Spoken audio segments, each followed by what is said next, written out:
ناظرین، ہر دور میں کچھ لوگ حق کے پرچم تلے کھڑے ہوتے ہیں اور کچھ دنیا کے تاج پہ نظریں جما لیتے ہیں۔ آج ہم جس پہ بات کرنے جا رہے ہیں یہ کہانی ہے دو قبیلوں کی، مگر صرف قبائل کی نہیں، دو راستوں کی، دو نظریات کی۔ ایک طرف تھا طاقت کا غرور اور دولت کا نشہ، اور دوسری طرف تھا سچائی میں طاقت اور حق کی روشنی۔ یہ داستان ہے بنو ہاشم اور بنو امیہ کی۔ وقت نے انہیں کیسے دو دشمن قبیلوں میں بدل دیا۔ یہ جنگ صرف تلواروں کی نہیں تھی، یہ جنگ تھی عدل اور اقتدار کے درمیان، ایمان اور غرور کے درمیان، اور آخرکار کربلا کی خاک پر ختم ہونے والی داستان، یا شاید 1400 سال بعد بھی یہ داستان جاری ہے۔ آئیے تاریخ کے سب سے پیچیدہ اور المناک تصادم کا پردہ اٹھاتے ہیں، جہاں قریش کے اندر ہی قریش سے جنگ ہوئی۔ یہ ہے بنو ہاشم اور بنو امیہ، طاقت اور ایمان کی جنگ۔ ویڈیو شروع ہونے سے پہلے آپ سے گزارش ہے کہ ہمارے چینل کو سبسکرائب کر دیں تاکہ آنے والی مزید ویڈیوز آپ تک پہنچ سکیں۔ ناظرین، کئی صدیوں پہلے قریش کے ایک عظیم سردار عبد مناف، جنہیں نہ صرف قریش بلکہ پورے عرب میں ان کی سخاوت، مہمان نوازی اور تدبیر کی وجہ سے قدر کی نگاہ سے دیکھا جاتا تھا، ان کے ہاں دو بیٹوں کی پیدائش ہوئی، عبد شمس اور عمر۔ روایت کے مطابق یہ دونوں جڑواں پیدا ہوئے، اور ان کی جسمانی ساخت ایسی تھی کہ عبد شمس کی پیشانی عمر کے پاؤں کے انگوٹھے سے جڑی ہوئی تھی، جو بعد میں تلوار سے ان کو الگ کیا گیا، جو گویا قسمت کی ایک علامت تھی کہ یہ دو بھائی ایک ساتھ جنم تو لے چکے ہیں مگر ان کے راستے ہمیشہ کے لیے جدا ہیں۔ عمر اپنے اخلاق، فہم، کردار اور رحم دلی کے باعث باپ کے دل میں گھر کر گئے اور سرداری کے وارث بنے۔ بعد میں انہیں ہاشم کا لقب ملا۔ ہاشم کے معنی ہیں بانٹنے والا۔ یہ لقب انہیں اس وقت ملا جب قحط سالی کے دوران انہوں نے شام سے غلہ خریدا اور مکہ پہنچا کر تمام قبیلے کے لیے 4 ماہ تک عربی غذا سرید تیار کروایا۔ یہ غذا بھی عرب میں آج بھی بہت مشہور ہے۔ ہر رات ہاشم کے دروازے پر قطاریں لگ جاتی اور وہ ہر کسی کو عزت اور وقار کے ساتھ کھانا کھلاتے۔ یہ سخاوت اور رحم دلی ہاشم کے قبیلے کی پہچان بنی، اسی لیے عرب انہیں سرداروں کا سردار کہتے۔ جہاں ہاشم نے مکہ کی سرداری سنبھالی، وہاں عبد شمس کا پیشہ تجارت رہا۔ عبد شمس کے ہاں کوئی حقیقی اولاد نہ ہوئی۔ انہوں نے ایک کم عمر غلام خریدا جس کا نام تھا امیہ۔ امیہ کے معنی ہیں کم عمر کنیز۔ اسی غلام کو عبد شمس نے بیٹے کی حیثیت سے پالا، آگے چل کر جس کی اولاد آل امیہ کہلائی۔ اسلام سے قبل عرب میں یہ رواج تھا، مگر اسلام نے منہ بولی اولاد کے تصور کو ختم کیا۔ امیہ کو عبد شمس کا بیٹا مانا گیا، مگر نسبی لحاظ سے وہ غلام زادہ ہی رہا۔ یہی امیہ بعد میں ہاشم کا سخت دشمن بن گیا، اور اسی دشمنی کی بنیاد پر قریش کے 2 دھڑے بنے۔ بنو ہاشم رحمت، صداقت اور قربانی کی علامت، بنو امیہ طاقت، سازش اور غرور کا نشان۔ ہاشم اور امیہ کے درمیان پہلا تنازع قبیلائی قیادت اور احترام کا تھا۔ امیہ نے سرداری پر دعویٰ کیا تو ہاشم نے قریش میں مقابلے کا اعلان کیا۔ ایک مشہور تاریخی روایت کے مطابق ہاشم نے امیہ کو شکست دی اور اسے شام میں 10 سال کی جلا وطنی کی سزا دی۔ یہی شکست امیہ کے دل میں ایک ایسا زہر بن گئی جو نسل در نسل بدلے کی شکل میں منتقل ہوتی رہی۔ ہاشم کے بیٹے عبد المطلب، ان کے بیٹے عبداللہ، جن کے گھر میں رسالت مآب صلی اللہ علیہ وآلہ وسلم تشریف لائی، اور دوسری طرف امیہ کا بیٹا حرب کا بیٹا ابو سفیان جو بنو امیہ کہلائے۔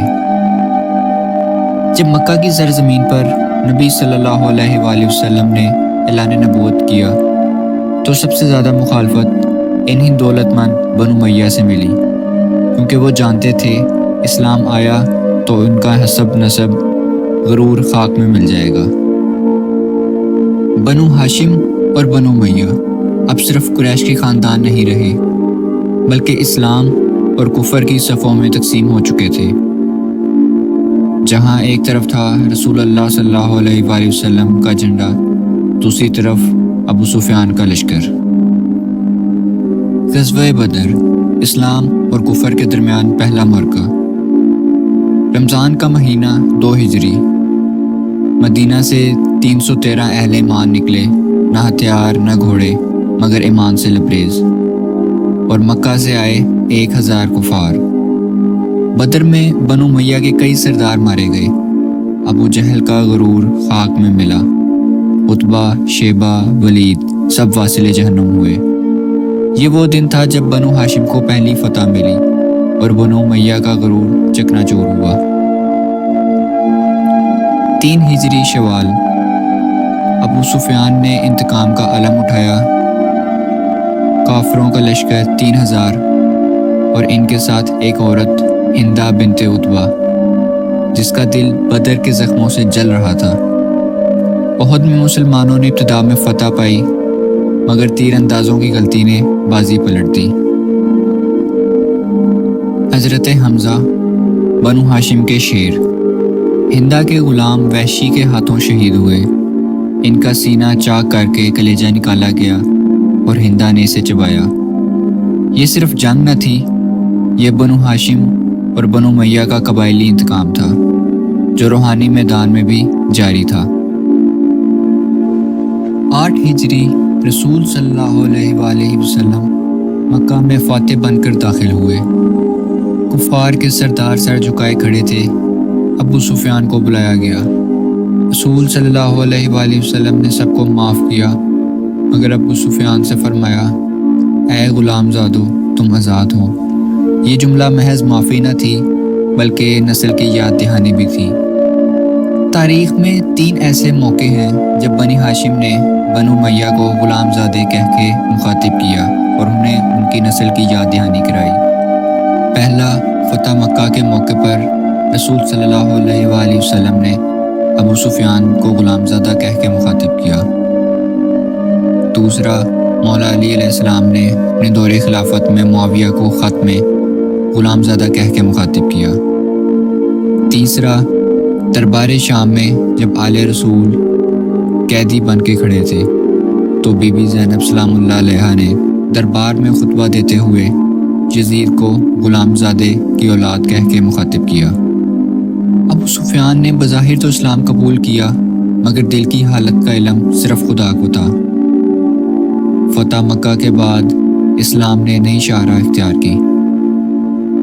35 ہجری، امیر المومنین مولا علی علیہ السلام کو خلافت سونپی گئی۔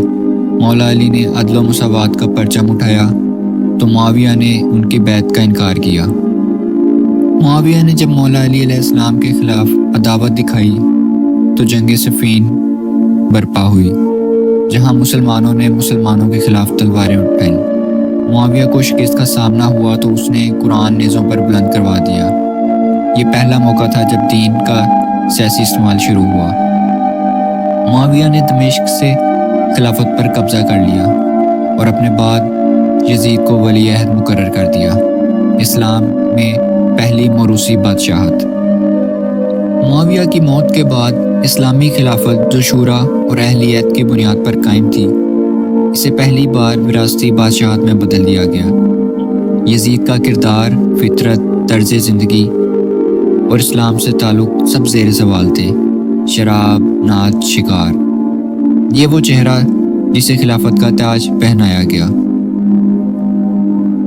مگر باطل جتنا بھی سر اٹھا لے، حق کا چراغ کہیں نہ کہیں جل رہا تھا۔ نواسۂ رسول صلی اللہ علیہ وآلہ وسلم حسین ابن علی۔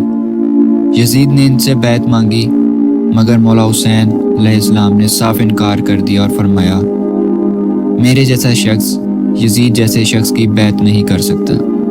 یہ نہ صرف سیاسی انکار تھا، یہ ایک اصولی موقف تھا جو اسلام کی روح کو بچانے کے لیے بلند ہوا تھا۔ مولا حسین علیہ السلام نے مدینہ چھوڑا اور کربلا کا رخ کیا۔ ساتھ صرف 72 جانثار تھے، بنو ہاشم کے جوان، خواتین، بچے اور اصحاب۔ کربلا میں عمر ابن سعد کی قیادت میں یزیدی فوج نے میدان کربلا میں اہل بیت کا محاصرہ کیا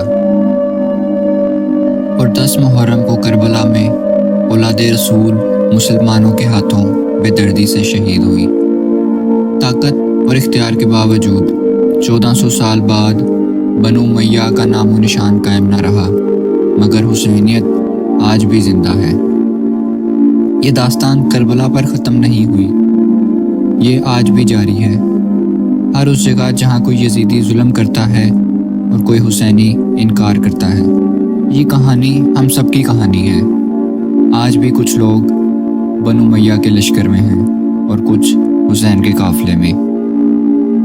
فیصلہ آپ کو کرنا ہے، آپ کس طرف کھڑے ہیں، یزیدیت کے ساتھ یا حسینیت کے ساتھ۔